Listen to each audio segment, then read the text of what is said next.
Kia ora tātou, good afternoon, and welcome to our hour-long session where we launched this very fabulous report on insights on New Zealand sustainability professionals. I'm Rod Oram, and it's my great pleasure to be with you today as the facilitator of this session. First of all, I'd like to introduce some 170 of you who are online who have joined us today. So thank you for taking the time, but making it possible via Zoom to get such a large group of people together from around the country. In due course, I'll introduce you to the panelists who include Sarah Holden, the author of this report from Oxygen Consulting, Mike Burrell, the head of the Sustainable Business Council, and Rachel Brown, the founder and chief executive of the Sustainable Business Network, and Mario Leaps-Wiersma from Auckland University of Technology, a great expert in these fields. So these organizations have collaborated to produce this report, which has been spearheaded by Sarah and her team at Oxygen Consulting. Very simple agenda for the hour. I will make some introductory comments, then Sarah will present her insights, and then followed by a Q&A involving Sarah and the panel. And please do send us questions because we're very keen to hear what's on your mind. So at the bottom of the screen, on the right-hand side, just a little bit right of the middle, you'll see a Q&A tab there. So click on that and you'll see where you'll be able to enter the questions. So I'll be keeping a sharp eye out for those. By way of background, over the last 20 years, there's been a rise in dedicated sustainability roles because organizations are seeking to understand where these roles should sit in their businesses, their remit and support requirements. Similarly, students are seeking out these roles and learning institutes are increasingly integrating sustainability into academic pathways. So the research in this report seeks to answer some of those questions and shed light on some of those issues. Interviews for the report took place from February to March of this year, and Sarah and her team interviewed about 130 New Zealand sustainability professionals. The purpose of this report is to help grow the sustainability profession by removing the mystery of these roles so they can become more accessible to individuals and better supported by organizations. So here are some of the key insights. First of all, sustainability is a growing profession. It will be interesting to observe how this trend tracks given the impact of the COVID crisis on the economy. As Sarah will explain, COVID gives us a unique opportunity to pause and reflect on sustainability within our organizations to ensure that there are clear connections back to our core purpose. Business embedding sustainability and their sustainability purpose are well placed to thrive in this post-COVID world. Next up is sustainability professionals spend a good proportion of their time influencing others in their organizations. Their skills are very wide-ranging, from partnership building to problem solving, reflecting on the broad range of background of individuals in this profession. They are, as Sarah says, organizational chameleons, well placed to pivot their skills to our current environment. So their key focus area is climate change. And again, it will be interesting to reflect on this in light of the social issues arising as the result of the COVID crisis and the significant chance for accelerating decarbonization as part of our social and economic recovery. So it's about making the absolute most of these extraordinary times to bring about some very fundamental change, not just about reducing emissions, but building organizations and a society which is sustainable in all the meanings of that word: economic, social, culturally, environmentally. So with those little tasters of what the report is all about, it's my great pleasure to hand you over to Sarah.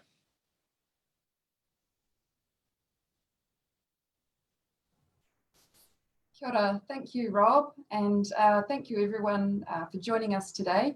Just try and share my screen here so I can bring the presentation up.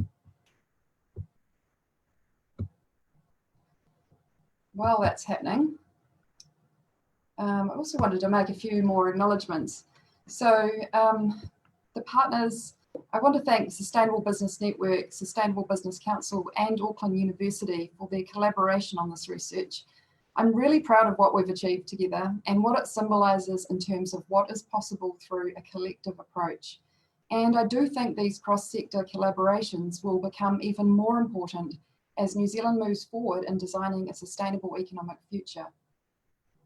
Also, I would like to acknowledge Magnus Williams and my team, who has worked tirelessly to crunch the data and extract the best possible insights. And this has been very challenging given it's the first time this research has been undertaken. A special thank you to our participants in this research too. Our sustainability professionals, this is your research and we hope it provides further intel and reinforcement of your community and your profession. This research started as a seed of an idea, but quickly grew into something much bigger. The idea for it came from people asking me how to get into these roles, not just millennials, but also people looking for a purposeful career change. Now, my experience as a sustainability professional was only one perspective, and I knew my peers had come to sustainability via many different pathways. So I thought it would be good to pull together some information as a group to remove some of the mystery around these roles. And when I chatted to SBN and SBC, I realised this information could be incredibly useful for their business members who are asking how these roles should be specified into their organisations. And AUT suggested this information could be used to assist in honing academic programs and support for students seeking these jobs. So what we've ended up with, I think, provides a decent foundation of intel for a profession that has largely been growing organically over the past decade or so. Its purpose, as Rod mentioned, is to help grow the profession by providing a basis for understanding succession pathways, job specifications, and support requirements, and the necessary skills for a sustainability professional. I just wanted to make a few remarks about this research in the context of COVID-19 before we dive into some analysis of the report. Obviously, this research was undertaken pre-COVID during February and March this year.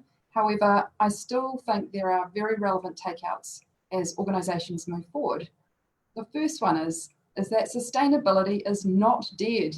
We need to remember how we're framing sustainability. Sustainability was never just about the green stuff. It's always been about the balance of environmental, social, and economic areas of the organisation.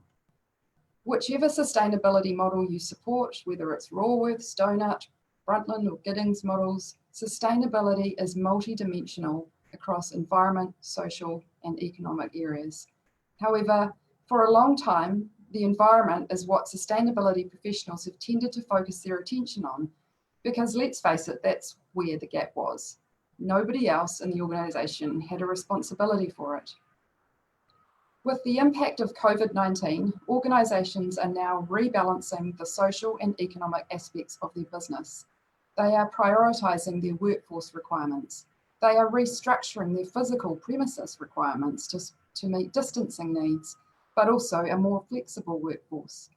They are evaluating their changing customer needs, reviewing their operating costs, and trying to recover or maintain financial equilibrium.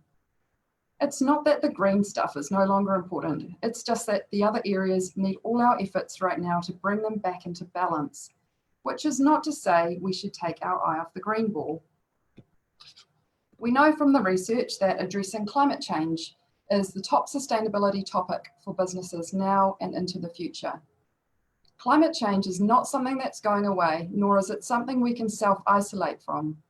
And there are many strong and influential voices reiterating that investment in our future be one that supports job creation, economic growth, and pathways to decarbonisation. Both SBC and SBN have put forward their recommendations to the government on what sustainable development could look like post-COVID. The Climate Change Commission has this week written to the government stating that the budget does not go far enough towards a low emissions economy. And Rod, you took this further in one of your newsroom pieces this week, providing examples of what other countries are doing in developing policy frameworks that ensure recovery programs also deliver sustainability. Akina and the Lever Room have both produced reports suggesting principles and pathways to build back better and support long-term sustainable socioeconomic resiliency. Sir Stephen Tindall wrote a great column last week about investment in green data centres, emphasising that we do not need to decouple rapid decarbonisation from our economic and social recovery. Jeff Ross, 42 Below founder, talks about bringing our pure New Zealand brands to the world, with our stamping out of COVID-19 now reinforcing the value of the health of our country, primary industry, and products and services to the rest of the world. Pure Advantage's latest report, Our Regenerative Future, takes us further, providing great insight into the practical possibilities of scaling up regenerative farming practices, its impact on the value of our primary sector and to New Zealand's environment. And Sam Judd, founder of Sustainable Coastlines, last week established Te Mahere Whakauka, the Hope Project, a large-scale project focused on regenerating at-risk communities, land and waterways through job creation. And others have talked about channeling our tourism job refugees into conservation jobs, a sustainable economic opportunity that not only creates employment, but preserves the very estate that tourists will want to come back to, alongside creating more carbon sinks for our long-term trading prospects. COVID-19 has bluntly illustrated the connection between environmental health and human health. I read an article the other day that suggested there are an estimated 1.6 million viruses amongst the many fish, mammals, and waterfowl that support our food cycle. We are more aware now than ever before of the importance of maintaining a healthy environment for our own health.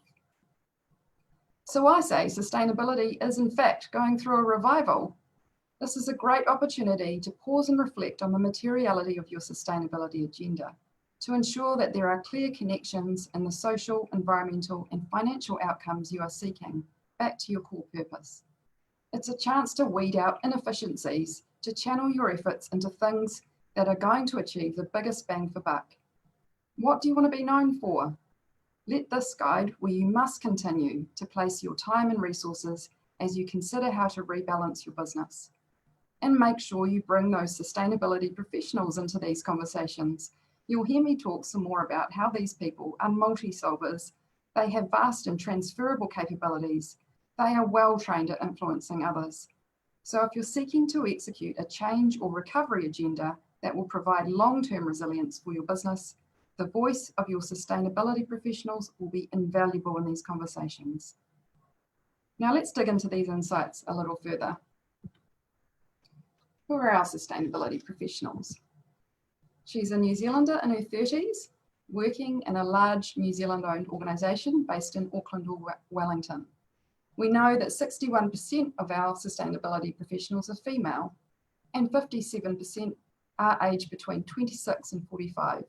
We have 64% in Auckland and 18% based in Wellington, and 76% are in New Zealand-owned organisations, and they're large organisations. 63% are in organisations with more than 250 employees, with 41% of them in organisations of more than 1,000 people. She's got a tertiary degree, possibly in science or business, and has experience working in other areas of the organisation before she got into sustainability. In fact, while she may be in a full-time role, sustainability may not be the only thing she does in this role. We know that 95% of sustainability professionals hold a tertiary degree, 42% of them in science, 22% in business or commerce. 82% of sustainability professionals are working in a full-time capacity, yet 42% have other responsibilities included in their role outside of sustainability. Most sustainability professionals are in middle management positions, with 65% in consultant, manager, or senior manager positions, with an average take-home package of around $120,000 per annum. The data shows a pretty good spread of remuneration climbing through the spectrum of roles, based on seniority. And this should be welcome news for sustainability professionals, as it now provides more clarity in salary negotiations as you move through successional pathways, which is an area I know was fairly murky prior to this research. In terms of role competencies, sustainability professionals bring an incredible array of skills to their roles. The top 5 skills include communication, building partnerships, strategic skills, problem solving, and leadership skills. But project management, people management, technical knowledge, and reporting skills also rank reasonably highly.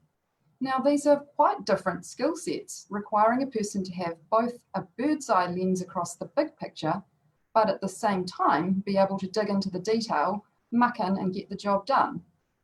Sustainability professionals are therefore your organisational chameleons, and probably among the most capable to transfer or pivot their skills in a post-COVID operating environment. They're also your organisational influencers who have inherently built up strong relationships with people from all parts of the business due to the nature of their work. And when you couple that with the kinds of responsibilities most are involved in, strategy, reporting, stakeholder engagement, and managing delivery, the depth of their capability in these areas reinforces why these people will be critical in garnering organisational support and action to support business rebalance. So for those sustainability people that you may have in your organisation, whether it's 1 to 2 people or a full team, now is the time to bring them closer to the senior decision making. Half of these people are already within 2 positions of their CEO. So sustainability professionals do use this position of influence to grab hold of the opportunity to have a conversation about what more you can offer. And who knows, it could lead on to a promotional opportunity. We know that many of you are mid-career and that 83% of you believe there isn't a clear promotional pathway into another role in your organisation. However, this might be the greatest opportunity you have to proactively pave the way for this by demonstrating your transferable skills in this time. So how are organisations structuring sustainability into their business? The research shows us that a good proportion of organisations are using sustainability to transform their business, with more than 70% of organisations boosting their budget, staff, or investment in sustainability in the last 12 months. If we think about organisational transformation requirements that lie ahead for many, there is no reason why we shouldn't see sustainability resourcing continue to increase, particularly if our sustainability professionals can support the social and financial rebalancing activities that many organisations will be involved in over the next 12 months. Furthermore, 63% of organisations in this research have been on their sustainability journey for more than 4 years. In fact, a third of them have been on it for more than 10 years.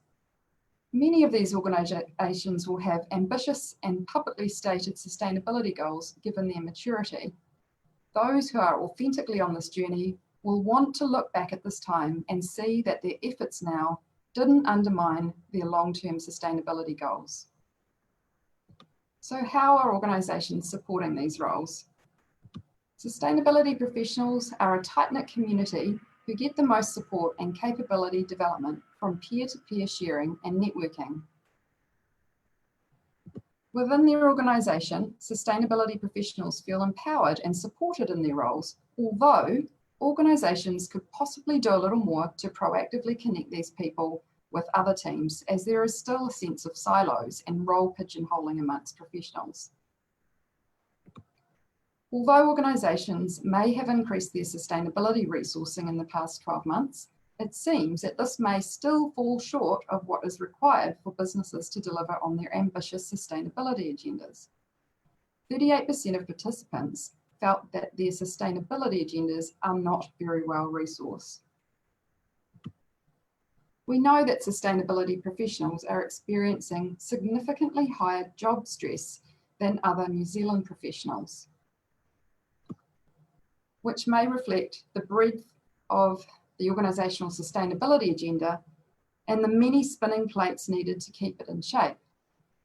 This is why I think as we move forward from COVID, it is also a unique opportunity for organisations to consider how they might consolidate their sustainability plans to be most meaningful and impactful. But having said that, despite the higher work demands and stress levels, sustainability professionals have considerably more job satisfaction than other New Zealand professionals. These are purposeful individuals who will go the extra mile to move the dial for greater good.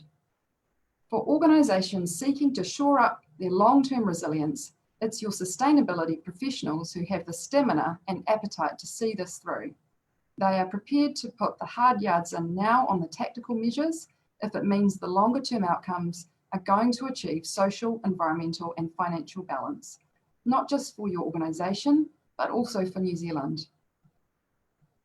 I'd like to finish by again acknowledging the sustainability professionals who took part in this research and all of those who may not have had time if you were busy spinning all those plates.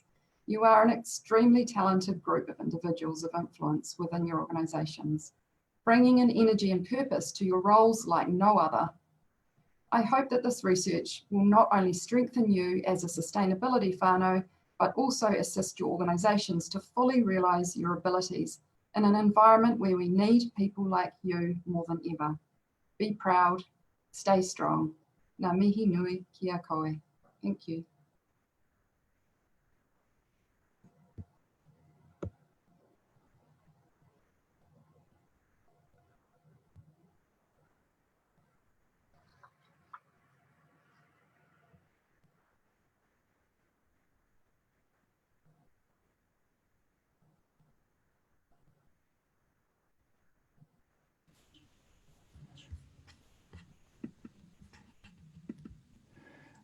Hello, apologies for that. I had a locked up computer screen, so I've just immediately switched to my a laptop instead.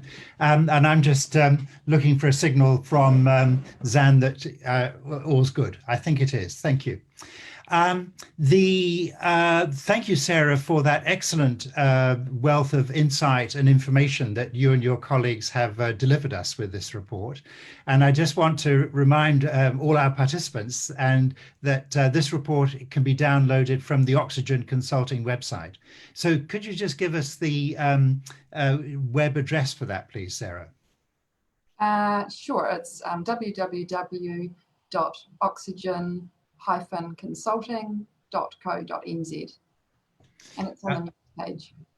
That's great, thank you. Now, it's my great pleasure to introduce our panelists. And first up is Mike Burrell, who is the Executive Director of the Sustainable Business Council. So Mike, if you'd like to just tell us a little bit about yourself, but then particularly what struck you most forcefully about the report. Oh, thanks, Rod. First of all, thank you for everyone for dialing in today. Great to see so many people interested in this very important report. My name is Mike Burrell. I've now been the head of the Sustainable Business Council for 4 months. So I can no longer use the excuse of being a newbie. And one of the things that I've really noticed in this role is just how much the profession of sustainability managers has grown over the last 3 years since I was last in the country. And so it was great to see this great work by Oxygen that really gave us a clear view of those professionals and what they were doing. For me, I suppose a few things. The first thing that I'm really excited about is the partnership approach that we took in terms of putting this together. It was great to see Rachel and her team from Sustainable Business Network, AUT, and Oxygen, and obviously ourselves coming together to work on this. My view is that we need to do a lot more of that collaborative work if we're going to be able to make progress. And I think this approach has worked really well. I'd echo and support a lot of what Sarah's just said in terms of the need now for sustainability leadership and sustainability management more than ever. And there was a report, I think 2 years ago, that Harvard Business School did that showed that if you'd invested $1 20 years ago, so this is 22 years ago now, that in a non-sustainable business, that business would have brought you about $14.46. But if you'd invested that in a company that was prioritizing environmental and social issues while growing their business, it would have been more than double that. It would have been $28.36. So anytime anyone says to you that there's a trade-off here, it's a false dichotomy. There's no trade-off. To me, sustainable business is just good business. It's about investing in durable business. So it was really good to hear Sarah say that, and I would echo that as well. I suppose for me, 3 key points came out of this for me. The first is that it shows that climate change remains a really important issue for people, and that it hasn't gone away. And if anything, what COVID has shown us is that it's very easy for people to become distracted by issues of the near rather than focusing on issues of the far. And so I think more than ever, we need our sustainability professionals to be speaking that to their executive suite and to their boards to make sure that we don't take our eye off that ball, because it's incredibly important. The second thing that I thought was interesting was it's a very diverse group of skills that these professionals bring to bear. And I think that that speaks to the fact that obviously the sustainability profession is about more than just environmental sustainability. It's about all of those realms. But I think it also speaks to the fact that we're a small country where a small group of people are expected to do quite a lot in terms of how they influence. And I would be very interested to know if there's a scale issue there, whether larger companies have slightly larger teams and therefore there's more specialization, and smaller companies have smaller teams and there's less ability to do that. Because it's a lot for an individual to carry on their shoulders. I thought that was a very interesting piece of it. The other piece that I found really interesting was the skills component of this, what people's skills background were. And I was really pleased to see that it had a high tendency towards science and business and technical degrees, because I think that's probably one of the reasons why these professionals get such cut through. They're dealing in numbers, they're dealing in evidence, and certainly that tends to carry the way with boards and with decision makers. But look, a fantastic report. Thanks to you and your team, Sarah. I think it's a great report. We'll be using it a lot. I know that my colleagues in the other organisations that sponsored this board as well. I think I'll be using this as a way of conveying to our members just how important this profession is, and the fact that we need to double down on sustainability now because it's more important than ever. Thank you. Fine. Thank you very much indeed, Mike. Great that you're bringing that wealth of experience from your field into this discussion. So next up, Rachel, Chief Executive and founder of the Sustainable Business Network. I'm very keen, please, for you to introduce yourself a little and to give us one of your key insights from that you're picking up from this report. Thank you, Rod. Kia ora tātou, everyone. It's lovely to be here. And I just have to share with you, I am so super proud of Sarah Holden, because actually she was my first ever staff member. So when I sit here, it's like watching one of my firstborn just accelerating away into famousness and fabulosity. So this is awesome, Sarah Holden. Well done for pulling us all together and making this report so good and so useful.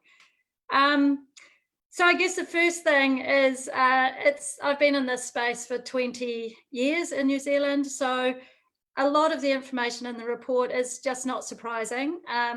Knowing that it's female dominated has never been surprising to me. Lots of the information is just as I would expect it to be. I think one of the things I just want to point out, though, is that this is looking at sustainability professionals. So they do mainly sit in large and medium-sized companies. There is still a massive opportunity for people who are looking at being in this space amongst the small and medium-sized businesses and the social enterprises in New Zealand. And that would be another interesting space to try and understand how they frame out Sarah Holden. So maybe that's our next piece of research, to see how much bigger that group is.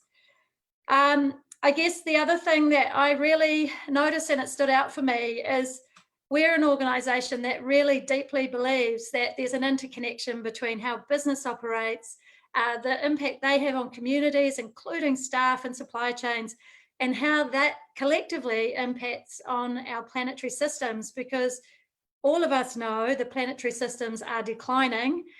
We've given them a breath over the COVID time. So this is an opportunity to move. But this report's saying that even though the sustainability professionals are great at influence and they're great at forming collaborations, they're still siloed and they still are under-resourced. And what business needs to still get its head around, I believe, is that we can't just keep doing these iterative small changes. We actually need to resource these roles and lift them into a rethinking and a transformation type strategy. Because if we don't, I think we're going to run out of time. There's a new book coming out from Jonathan Porritt, which I think everyone should have a look at, but it really does say we have to move fast, but we all know that. So that would be one of my big things. Now is our time to really pick up, resource these roles much better. If businesses are not having these roles in play, that's a mistake. And the other thing, I just want to add the resourcing piece. I think when people in the sustainability profession have really nailed their job, it's not that they've built a small bubble of sustainability folks in their team, but they've integrated it and the whole team feels as though they are part of the sustainability strategy. That's when you've really nailed your role. I think those are my key points, Rod. Fine, thank you very much indeed, Sarah. Sorry for Rachel. And again, for stressing how critical time is at this point, that these issues are so intense, and we've got to discover a speed of change and a scale of change and a complexity of change that humankind has never achieved before as we address these issues.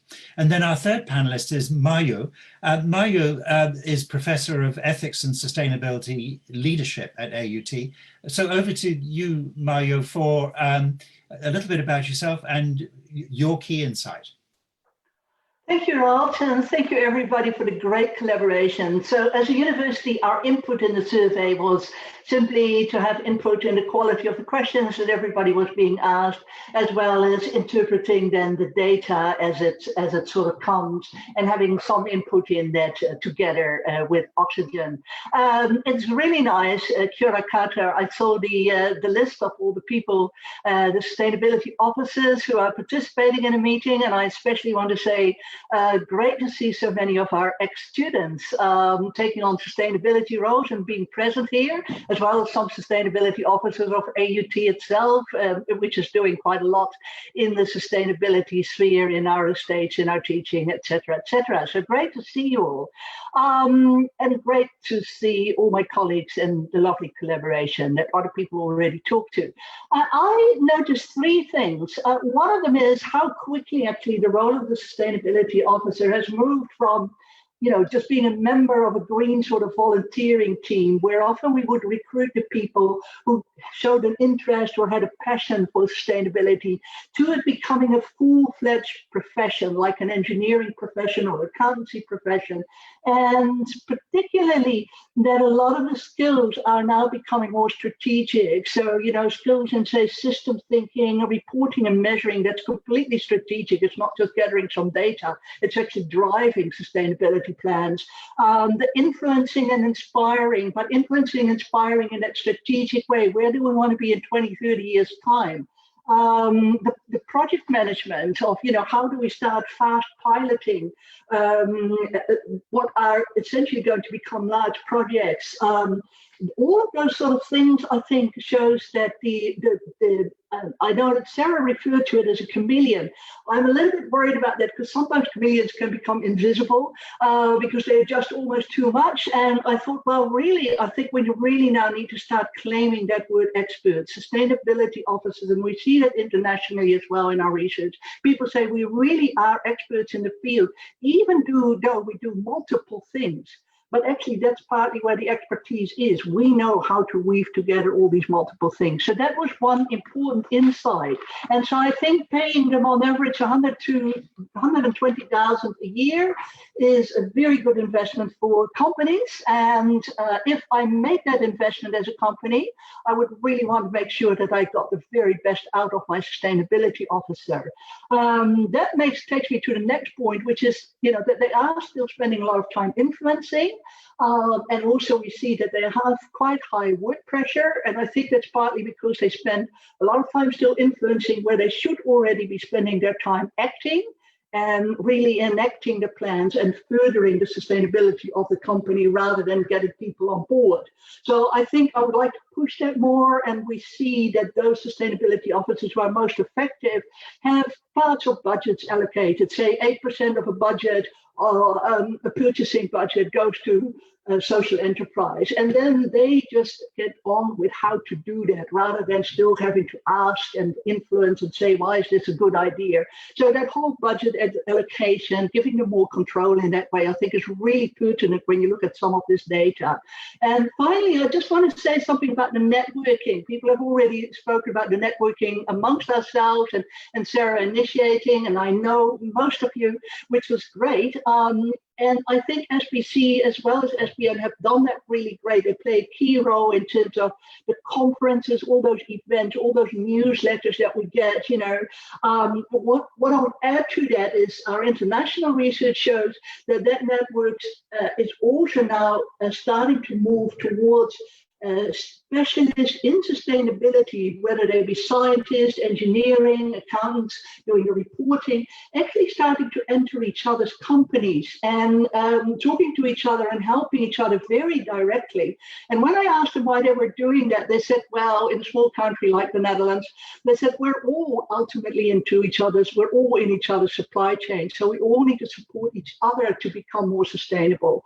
And I think that is, given the limited time we now have and the window of opportunity that COVID gives us to really transform our businesses, because we saw 50% of the businesses were actually starting to look at a transformational phase. So that is quite exciting.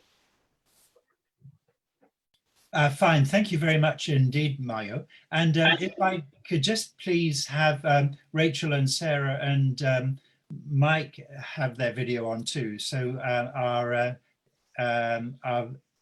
visitors participating. Oh, that's splendid. Thank you.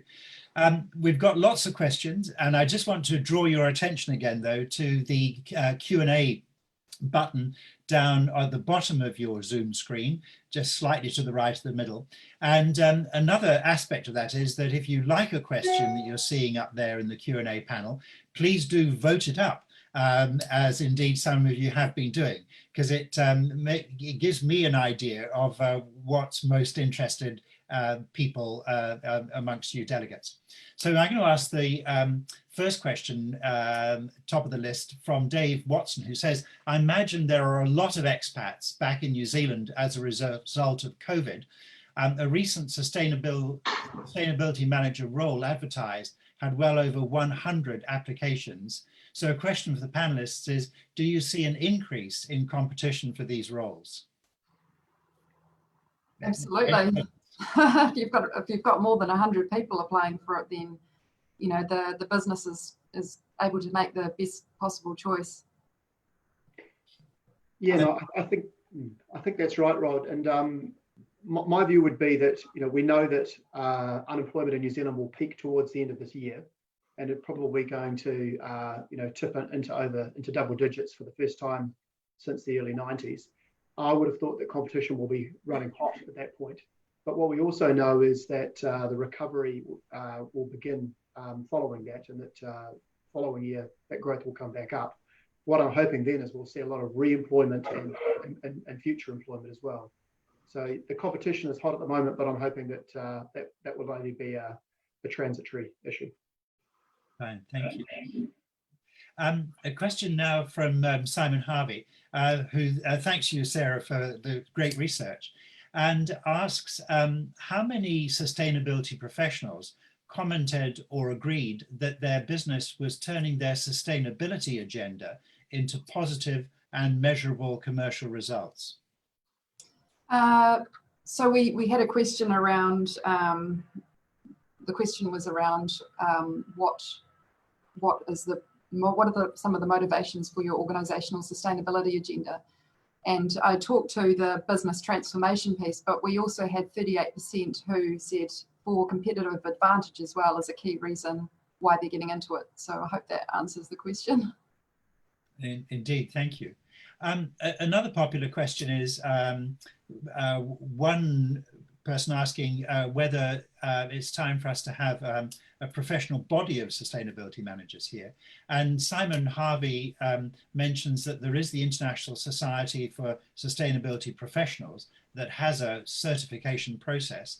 So I was very interested in the view amongst you panelists as to how to best bring the professionals together here to offer each other encouragement, professional development, and the like. Rachel. Yeah, we've been looking at that because I think it's time. And one of the things that I think is really important or useful, and I guess, Mario, this might be a reflection for you, but is how do you get these kind of certifications or professional certifications while you're working? Because one of the challenges we have is that the main way that we do it is through traditional universities, tertiary education. And actually that's really hard to pull off when you're a middle manager with a big job and you want to be able to get that through. So I think this idea of micro accreditation, which is being, talked about a lot, but is not in play in the space yet, is something we would particularly welcome. Yeah, and so would we, and we are looking at that. Like we also have, for instance, Alec Cheng, who's currently the Chief Sustainability Officer of the City Council, on board as our teaching team, and we are looking at what are some models in Britain at the moment, what are some American models around microcredit profession, but that you could build them up still to part or whole degrees, because that seems to be the trick, that people want these things, but they also still like something whole. And the second part is, how do we do that across the country? And we are now, of course, learning that we're actually quite successful in online teaching, and that might also for certain groups be a lot more sustainable than traveling into town and what have you. And for some groups also cheaper, which means that we can address all sorts of audiences. So we are definitely looking at some of those ideas. And again, I think the key in that is going to be that we are all going to collaborate on that. The second part of the question is, a professional society usually has a series of, this is what we stand for, these are some of the ethical requirements of our role. And so I think that will be really interesting as well. It will probably lift up the whole profession as actually what are some minimum things that we should know, but also some minimum ethics that we should actually apply to our role in the same way that engineers should or accountants should, and I think we need to start looking at that. Right, thank you. There is a question here from Rory. Where do sustainability professionals tend to fit within an organization? Is it HR or finance or operations or elsewhere? Yeah, so we do have that in the report, and in fact the spread is it's very wide ranging. So predominantly sitting in strategy and in government relations, but all through different parts of the businesses we've seen sustainability professionals.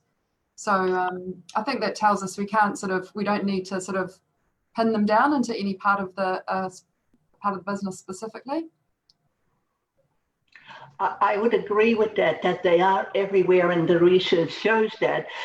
What we are finding that as the organization becomes more developed and starts to take more sustainable action, they tend to move, say, more out of the stage or marketing or HR or communications more into strategic roles. And I think that is really important, that you actually track where are these people, and if we are heading towards this transformation, where should these people actually be? I think that's right. And certainly within our membership, we see that we've got CEOs who are sustainability professionals in their own right. And you see that then reflected in the kind of business that they run. People in the C-suite, very often that's hugely influential on the decisions that they make. So I think further, as this profession matures and you begin to see these individuals appearing in those key decision-making processes, then that's truly, that's a massive breakthrough at that point. That business is truly sustainable right to its core. Yeah, thank you. It seems to make great sense that sustainability professionals, because of their range of skills, particularly about their ability to work with others, build up relationships, be very motivating, but they're also very on to data and analysis and the strategic issues, would make splendid chief executives. And I would hope that in due course, sooner rather than later, it becomes almost mandatory for a chief executive to be able to demonstrate that knowledge and that capability. Sarah, just a question here. There's as to exactly how many sustainability professionals we think there are in New Zealand. That's a question that's popped up on the Q&A. What's your best estimate? Well, to be honest, I actually don't know, because when we looked at the research, we found that nearly half of everyone who was a sustainability professional had sustainability as well as another role within the organisation. So how many are dedicated sustainability professionals? It's hard to know, because there's probably a whole lot more people that didn't complete the survey who are perhaps in the same boat of having sustainability as part of their role, but perhaps didn't feel like they could participate or didn't participate. So that's one thing that I would like to improve when we look at doing the research next year, is to be able to really examine how many sustainability professionals out of the total population we've managed to capture through the research. Thanks. Rachel. Yeah, I think that you'll find there's, it all comes down to definitions, doesn't it? So there's the informal and the formal sector. So we've kind of looked at the formal professional sector, but there are many thousands of people who are involved in sustainability. They just might not call themselves a sustainability professional. They could be in a social enterprise or running a small business somewhere. But there are a lot more. There are many, many, many thousands, I think you'll find. And I think the numbers are growing. Thank you. A question here from Kalinda. As someone looking to find a role focused on sustainability, what are the most important skills to have?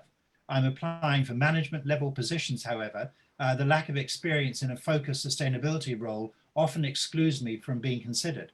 I'm considered too experienced in other areas to be considered for more junior roles. What a very interesting dilemma there. So wondering what's the best way to find my way in. Any tips, please? I'd like to offer, oh, sorry, Mike, you go. Yeah, Mike. I was going to say I'd offer a tip, and I'd think my experience over the years is the people who have the bloody tenacity to get in there and just start playing is the best way to start. Because it's competitive out there. If you start applying for jobs and you don't have that skill set, you'll be up against people like Sarah Holden and you don't stand a chance.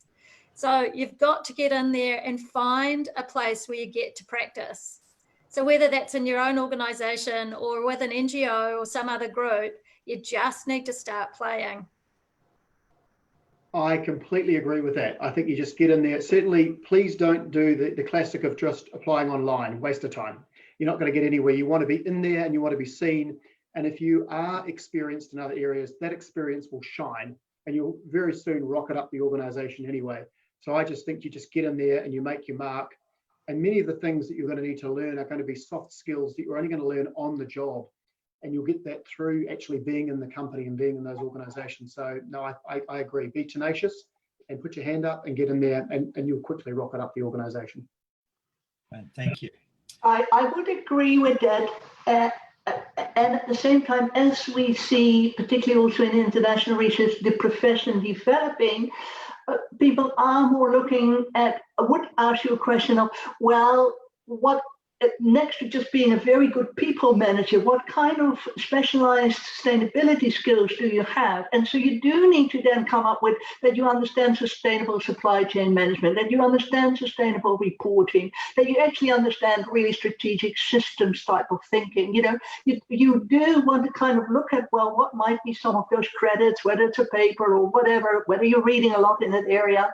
But where do I want to start developing a niche towards sustainability rather than just being a great people person, which is really valuable, but might not be enough? Fine, thank you. Handily, the answers there shed some light on an allied question that was there, is from a person young and new to the field, basically asking, should I specialize in an area like climate change, or should I learn my skills very broadly? And clearly there's a very good case for learning broadly, so you're able to integrate a great deal of knowledge to bring to these inherently interdependent issues. So thank you. Sorry, just Rod, can I just build on that answer? Yeah. I still think that the T is very important. I think that having the breadth is really important, but if you've got depth in a particular area, that brings real credibility at the board. And so I think if you, and particularly if you have already done something before, say you've done a master's degree in sustainability, that brings enormous credibility. So I think that's the ideal shape you're after, something that brings that depth, which might be in the sustainability field itself or something else, and then you get the breadth as well. Thank you. I just wanted to echo that, Mike. I totally agree with you. I would say also, if you go wide, when you're young, if you go wide, you actually get to find out the stuff you love. And sometimes when you start, you think it's something, but when you start practicing, you recognize actually it might be something slightly different. So we all morph as we get older. So I would say go wide for the start, and then find out what really rocks your boat and do that. And get professional skill sets and practice and influence the hell out of it. Thanks. Next question is from Rory. Why is there a Mayu? Sorry, I just, in terms of what students are doing, the clever ones are taking double majors or a major and a minor. So they're doing engineering sustainability and they immediately have a niche, or they're doing accountancy and sustainability, immediately have a place to go.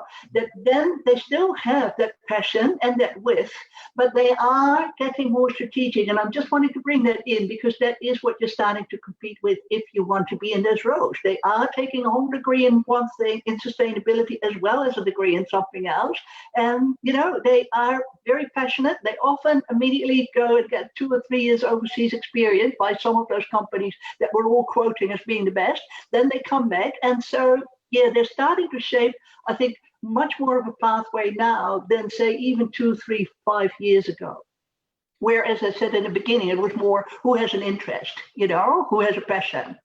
Yes. Can I build on that, Mario? Because one of the things that has always bugged me has been the real deep lack of understanding of systems. And so when we're talking about a transformation, which is what we absolutely have to do, people don't really understand the systems right from the natural systems through to community systems, and then the role that we play on them. So I would say one of the skill sets I really want people to get their heads around is understanding how we influence natural systems as people. Because I think until we really deeply get that and understand that we are part of nature, we are part of nature and we're growing it over like locusts, we need to work out how to stop doing that and turn it around and start rebuilding and regenerating it. I think we have to deeply understand that. So I challenge people to get their head around that.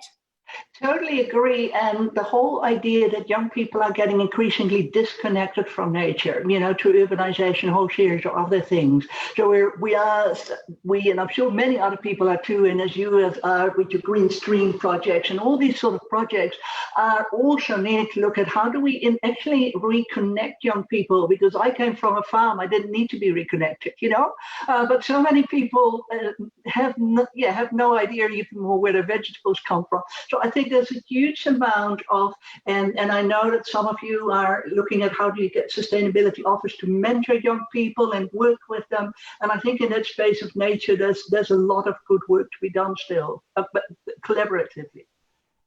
Fine, thank you.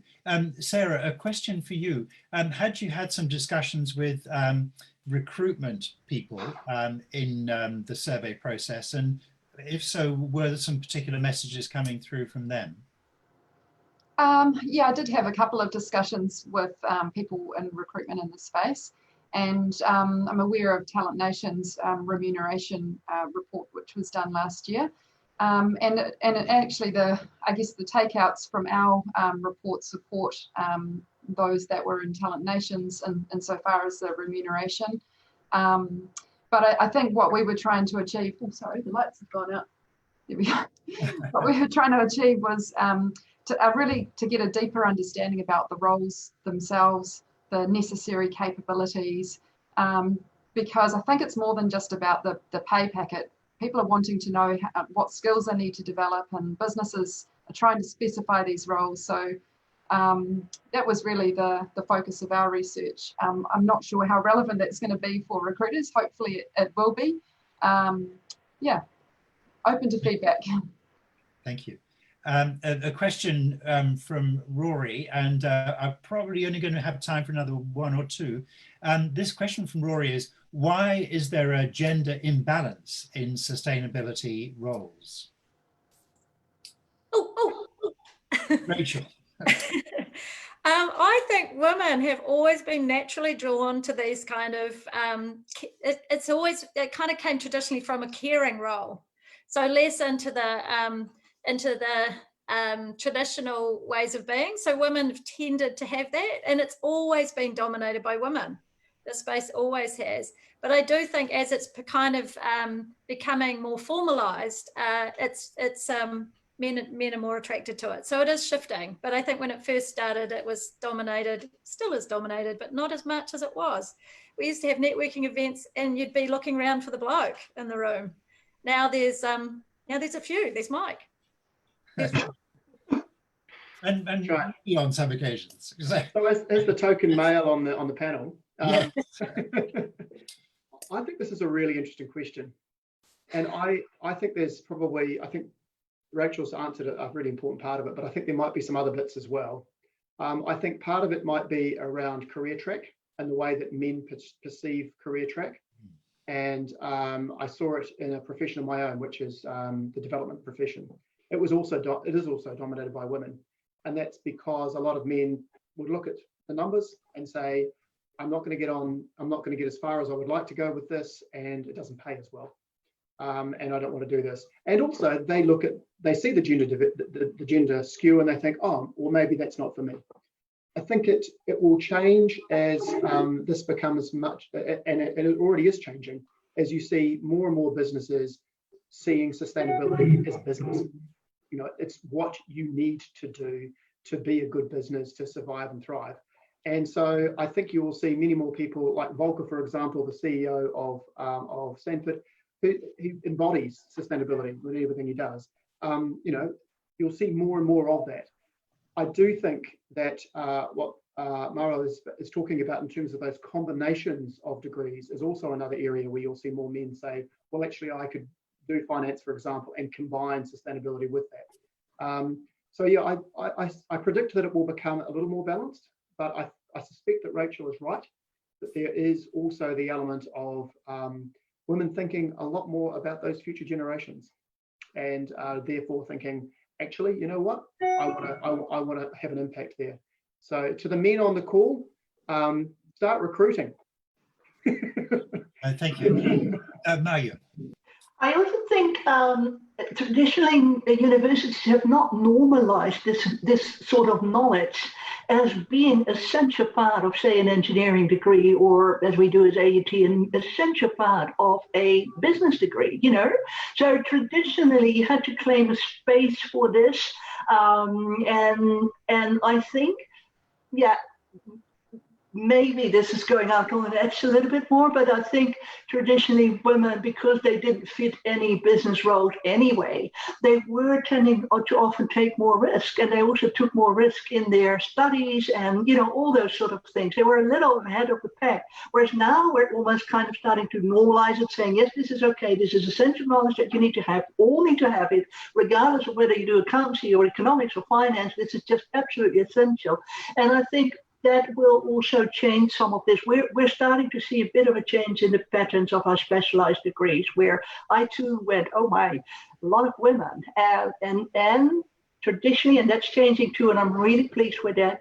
It used to be a lot of Pākehā women, and it's becoming much more multicultural, and I think that's great news. Fine, thank you. I know we're slightly over time, but this is a really important last question from Maurizio. What would be a recommended pathway or organization for experienced sustainability professionals to contribute to a New Zealand sustainable recovery from COVID-19?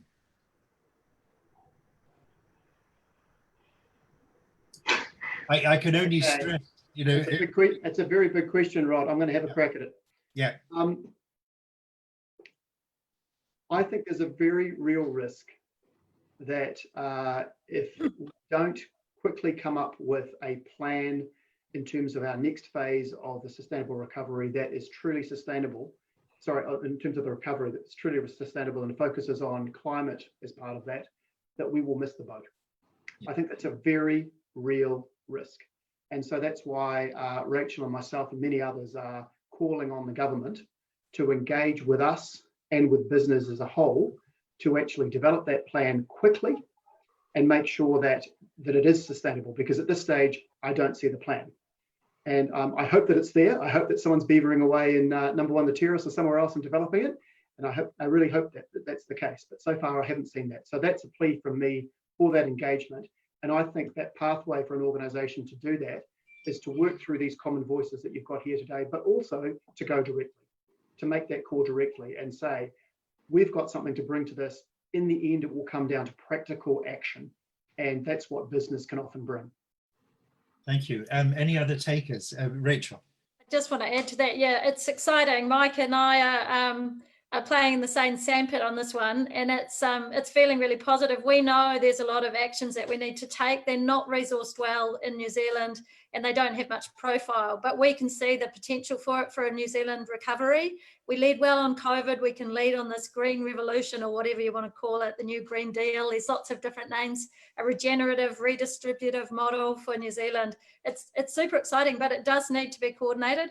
At the moment, there are a number of organisations coming up with plans, and I think they're just getting thrown at ministers at great speed. But I think it would be really useful to, and this is what Mike and I are hoping to do with others, is to create a really helpful, useful idea of what we could do here together, because government will fund a lot of this over the next year and a half or so, but we also need to make sure the business community and community itself is participating in this next few years of going. Thank you. Mario. Yeah, and I really agree with the previous speakers. I think one of the things that the government needs to do, and where it needs to start meeting business, is really look at the criteria it's currently setting for funding.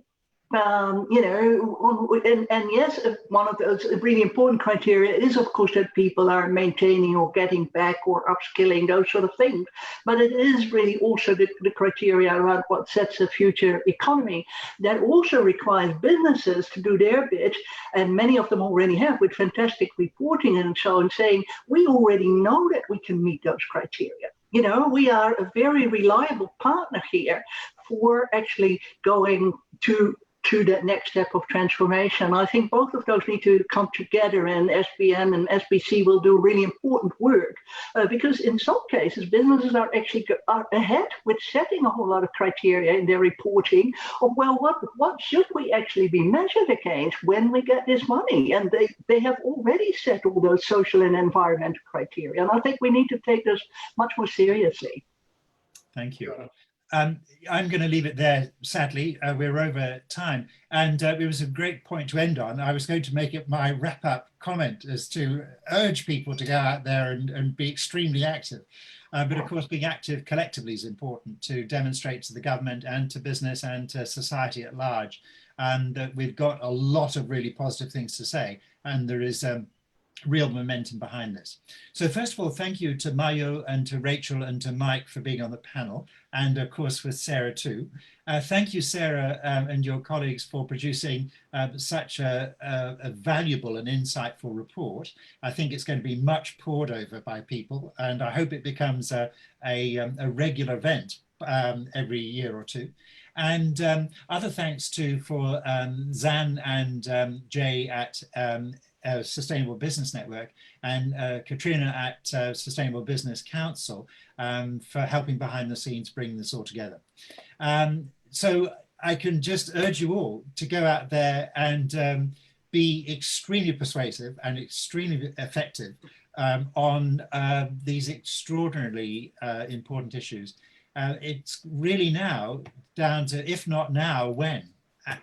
This is it. So with that strong enjoinder to you all, I wish you all the best in your work, and thank you for joining us this afternoon.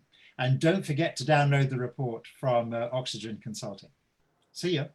Thank you, Rod. Thanks, everybody. Fun.